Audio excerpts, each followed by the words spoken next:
I'm Beth.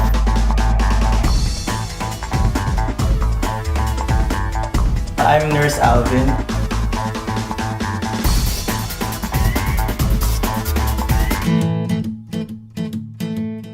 The local government units are mandated Okay. to assist and provide services, reproductive health information and services to their constituents. So it's very clear in the law.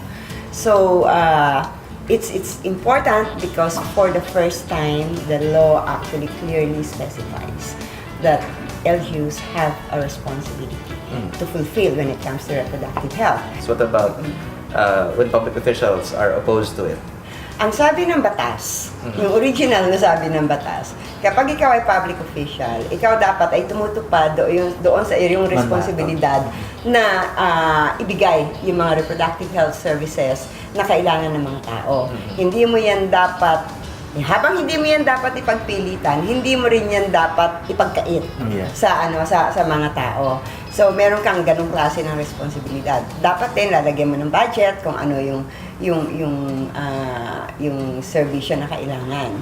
Here comes the Supreme Court. Okay. Ang sabi ng Supreme Court, hindi mo pwedeng parusahan ang isang public official na hindi sumusuporta sa RH o gumagawa ng kahit na anong bagay na makaka-delay o harang doon sa access ng mga tao doon sa reproductive health services. Pero hindi sinabi ng Supreme Court na hindi mo pwedeng parusahan ng isang public official na hindi maglalagay ng budget. Okay. Doon sa reproductive health services. Dalawa yung pagtingin dyan. Yung isang pagtingin, ang sinasabi, dahil ang formulation ng Supreme Court is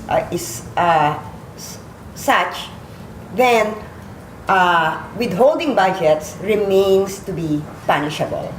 Okay. That's one view. The other view is it's not punishable because it falls under any acts that may hinder access to reproductive health services. So, medyo magulo siya. Medyo magulo siya, Dante. Parang, on the one hand, sinasabi mo sa yung mayor na ito mga responsibilidad mo to. On the other hand, sa Section 23, sinasabi mo naman na, pero pag hindi mo ginawa, hindi ka paparusahan. Parang gano'n in effect yung nangyayari.